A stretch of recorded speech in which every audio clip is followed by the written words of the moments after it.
Hello friends, welcome to secret of சமையல். இன்னைக்கு நம்மளோட சேனல்ல நாம பார்க்க போறது ஒரு சூப்பரான சிக்கன் கறி தோசை ரெசிபி மதுரை ஸ்டைல்ல நம்ம செய்ய போறோம். சரி வாங்க, டிலே பண்ணாம வீடியோக்குள்ள போயிடலாம். இந்த சூப்பரான சிக்கன் கறி தோசை எப்படி செய்யலாம் அப்படின்னு பார்க்கலாம் வாங்க. சிக்கன் வந்துட்டு ஒரு 200 கிராம் அளவுக்கு எடுத்து இந்த மாதிரி மின்ஸ் பண்ணி வச்சிருக்கிறேன். நான் இந்த மாதிரி கொத்தி வச்சிருக்கிறேன், மிக்சியில போடல. இந்த மாதிரி குட்டி குட்டி பீசஸா வர மாதிரி கொத்தி எடுத்துக்கோங்க. உங்களுக்கு இந்த மாதிரி பண்றது கஷ்டமா இருந்துச்சுன்னா நீங்க மிக்சியில ஒரே ஒரு ஓட்டி எடுத்துக்கலாம். முடிஞ்ச அளவுக்கு இந்த மாதிரி குட்டியா வெட்டி போட்டீங்கன்னா இன்னும் நல்லா இருக்கும் சாப்பிடும்போது. தாளிக்கிறதுக்கு வந்துட்டு கொஞ்சமா சோம்பு, கொஞ்சமா கடுகு எடுத்து வச்சிருக்கிறேன். ஒரு பெரிய வெங்காயத்தை இந்த மாதிரி பொடியா சாப் பண்ணி வச்சிருக்கிறேன். கொஞ்சமா பூண்டு, ஒரு 7-8 பல் பூண்டு, அதையும் பொடியா நறுக்கிக்கோங்க. 2 பச்சை மிளகாய் பொடியா நறுக்குனது, ஒரு பெரிய தக்காளி அதையும் பொடியா நறுக்கி வச்சிருக்கிறேன். 1 டீஸ்பூன் இஞ்சி பூண்டு விடுது, கொஞ்சமா கருவேப்பிலை அதையும் இந்த மாதிரி பொடியா நறுக்கி வச்சுக்கோங்க. மசாலா என்னென்ன தேவை அப்படின்னு பார்க்கலாம். இதுக்கு வந்துட்டு ஒரு 1/4 டீஸ்பூன் மஞ்சள் தூள், ஒரு 1/2 டீஸ்பூன் வந்து மிளகுத்தூள், 1 டீஸ்பூன் மிளகாய் தூள், 1 டீஸ்பூன் சிக்கன் மசாலா, 1 டீஸ்பூன் மல்லி. பேன் அடுப்புல வச்சிருக்கிறேன். இதுல வந்துட்டு கொஞ்சமா எண்ணெய் விட்டுக்கலாம். ஒரு டேபிள் ஸ்பூன் அளவுக்கு எண்ணெய். எண்ணெய் சூடானதும் ஃபர்ஸ்ட் கடுகு சேர்த்திக்கலாம். கடுகு வெடிக்குது. இப்ப கூடவே இந்த சோம்பு சேர்த்திக்கோங்க. சோம்பும் பொரிஞ்சிருச்சு. இப்ப நம்ம நறுக்கி வச்சிருக்கிற இந்த வெங்காயம், பூண்டு, பச்சை மிளகாய், கருவேப்பிலை சேர்த்திக்கலாம். இந்த வெங்காயம் கொஞ்சம் செவந்து வதங்கட்டும். அது வரைக்கும் இதை வதக்கி விட்டுக்கோங்க. வெங்காயம் ஓரளவுக்கு செவந்து வதங்கிடுச்சு. இந்த அளவுக்கு வதங்கினதும் நம்ம இதுல இஞ்சி பூண்டு விழுது சேர்த்திக்கலாம். 1 டீஸ்பூன் இஞ்சி பூண்டு விழுதையும் நல்லா வதக்கி விடுங்க. ஒரு நிமிஷம் பச்சை வாசனை போக நல்லா வதங்கிட்டு இந்த வெங்காயத்தோடு சேர்ந்து. இஞ்சி பூண்டு விழுதும் பச்சை வாசனை போக நல்லா வதங்கிடுச்சு. இப்ப இந்த ஸ்டேஜ்ல நம்ம எடுத்து வச்சிருக்கிற தக்காளி சேர்த்திக்கலாம். தக்காளி சேர்த்துனது இதுக்கு தேவையான அளவுக்கு உப்பு சேர்த்திக்கலாம். மசாலா தேவையான அளவுக்கு உப்பு இப்பயே சேர்த்திடுறேன். தக்காளி வந்து நல்லா மசிஞ்சு வதங்கி வரணும். அது வரைக்கும் இது வந்துட்டு நம்ம வதக்கி விட்டுக்கலாம். தக்காளி வந்து லேசா வதங்கி இருக்குது. இப்ப கொஞ்சம் சாஃப்டா இருக்குது தக்காளி. இந்த ஸ்டேஜ்ல நம்ம மசாலா பொடிகளும் சேர்த்திக்கலாம். நம்ம எடுத்து வச்சிருக்கிற எல்லா மசாலா பொருட்களும் இதுல சேர்த்திக்குவோம். இதையும் ஒரு வதக்கி விட்டுலாம். இதோட சேர்த்தி இது கூடவே ஒரு 1/4 கப் தண்ணி சேர்த்திக்கிறேன். இது வந்து இஞ்சி பூண்டு அரைச்சு வச்ச மிக்சி ஜார்லயே கொஞ்சமா தண்ணி சேர்த்து ஊத்திக்கிறேன். இதுல இந்த மசாலா பொடிகளும் பச்சை வாசனை போகட்டும். அது வரைக்கும் இது வந்துட்டு கொஞ்ச நேரம் வேக விடலாம். மசாலா எல்லாம் போட்டு ஒரு 2 நிமிஷம் நல்லா வதக்கி இருப்போம். பாத்தீங்கன்னா தெரியும், லேசா எண்ணெய் பிரிஞ்சிருச்சு. இந்த மசாலாக்களும் பச்சை வாசனை போயிருக்கும் இந்த நேரத்துக்கு. இப்ப நம்ம கொத்தி வச்சிருக்கிறோம்ல இந்த கோழிக்கறி, அதை வந்துட்டு இதுல சேர்த்திக்கலாம். இதையும் சேர்த்தி இதோட நல்லா மிக்ஸ் பண்ணி விடுங்க. சிக்கன் லேசா நிறம் மாற வரைக்கும் இப்படியே வதக்கி விடலாம் இந்த மசாலாவோட சேர்த்து.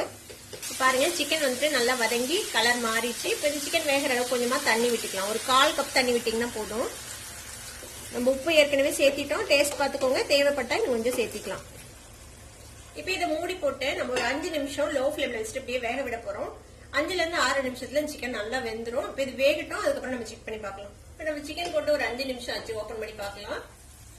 சிக்கன் வந்துட்டு நல்லா வெந்திருக்கும். சிக்கன் வேகத்துக்கு ரொம்ப டைம் எல்லாம் எடுக்காது, ரொம்ப குயிக்காவே வெந்துரும். நம்ம குட்டி குட்டியா போட்டுக்கிறதுனால ஓவர் குக் பண்ணீங்கன்னா ரொம்ப சக்கையா ஆயிடும். ஒரு மாதிரி சிக்கன் நல்லா இருக்காது, ஜூசியா.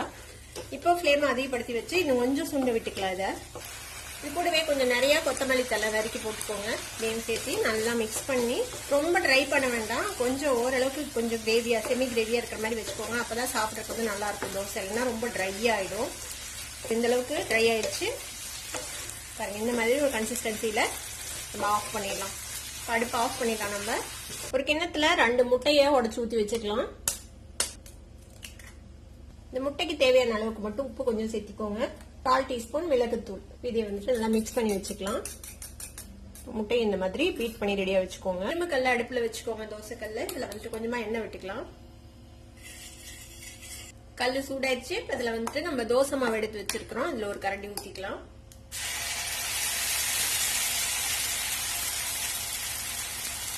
இந்த மாதிரி கொஞ்சம் மொத்தமா ஊத்திக்கோங்க, அப்பதான் நல்லா இருக்கும் கறி தோசை. நம்ம கலந்து வச்சிருக்கிறோம்ல முட்டை, அதை வந்துட்டு மேல கொஞ்சம் ஊத்திக்கலாம். ஊத்திட்டு இந்த முட்டையை வந்துட்டு நல்லா இந்த மாவுல ஸ்ப்ரெட் பண்ணி விட்டுருங்க. இதுக்கு மேல நம்ம ரெடி பண்ணி வச்சிருக்கிற இந்த சிக்கன் மசாலா இருக்குல்ல, அதை வந்துட்டு மேல தேவையான அளவுக்கு போட்டுக்கலாம். கொஞ்சம் நிறைய சிக்கன் வைக்கணும், அப்பதான் வந்துட்டு உங்களுக்கு கறி தோசை நல்லா இருக்கும். இந்த மாதிரி நல்லா உள்ள பிரஸ் பண்ணி விட்டுருங்க. இப்படி கொஞ்சம் எண்ணெய் விட்டுக்கலாம். சுத்திலையும் மேலையும் கொஞ்சம் எண்ணெய் விட்டுக்குவோம். கீழ் பகுதி வெந்ததும் இந்த மாதிரி நம்ம திருப்பி போட்டுடலாம். கேப்ல திருப்பி போடுங்க. இந்த சைடுக்கும் இன்னும் கொஞ்சம் எண்ணெய் விட்டுக்கோங்க. லோ ஃபிளேம்ல வச்சு கீழே வந்துட்டு சிக்கன் கொஞ்சம் முருகலா ஆகணும். அது வரைக்கும் நம்ம வந்துட்டு வேக வச்சுக்க போறோம். நாம செஞ்ச அளவுக்கு மசாலா செஞ்சா ஒரு 4 கறி தோசை செய்யலாம். இந்த மாதிரி பெரிய சைஸ் தோசையா போட்டீங்கன்னா, இல்ல குட்டி குட்டி ஊத்தப்பம் சைஸ்ல போட்டீங்கன்னா ஒரு 6 செய்யலாம்.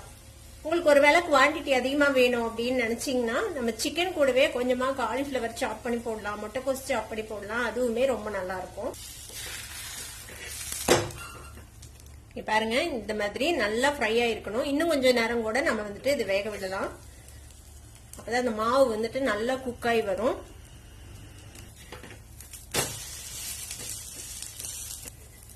திருப்பி போட்டுடலாம். பாருங்க, நல்லா இந்த மாதிரி கிரில் ஆகி வேகணும். அப்பதான் வந்துட்டு நல்ல டேஸ்டியா இருக்கும். இப்ப நம்மளோட கறி தோசை ரெடி ஆயிடுச்சு. நம்ம எடுத்துடலாம். பாருங்க, சூப்பரான சிக்கன் கறி தோசை பார்க்கவே செம டெம்டிங்கா ரெடி ஆயிடுச்சு. பாருங்க, மதுரை ஸ்டைல் சிக்கன் கறி தோசை சூப்பரா ரெடி ஆயிடுச்சு. இந்த மாதிரி ட்ரை பண்ணி பாருங்க. எல்லாத்துக்குமே ரொம்ப ரொம்ப பிடிக்கும். வாரம் செஞ்சு தர சொல்லி கேட்பாங்க. ட்ரை பண்ணி பார்த்துட்டு எப்படி இருந்தது அப்படின்னு கமெண்ட்ஸ்ல ஃபீட்பேக் கொடுங்க. இந்த வீடியோ உங்களுக்கு பிடிச்சிருந்ததுன்னா சப்ஸ்கிரைப் பண்ணுங்க, பக்கத்துல இருக்க பெல் ஐகானை கிளிக் பண்ணுங்க. அப்பதான் ஃபியூச்சர் நோட்டிபிகேஷன்ஸ் உங்களுக்கு உடனே வந்து சேரும். லைக் பண்ணுங்க, ஷேர் பண்ணுங்க. தேங்க்யூ ஃபார் வாட்சிங் வீடியோ வியூவர்ஸ். Bye by.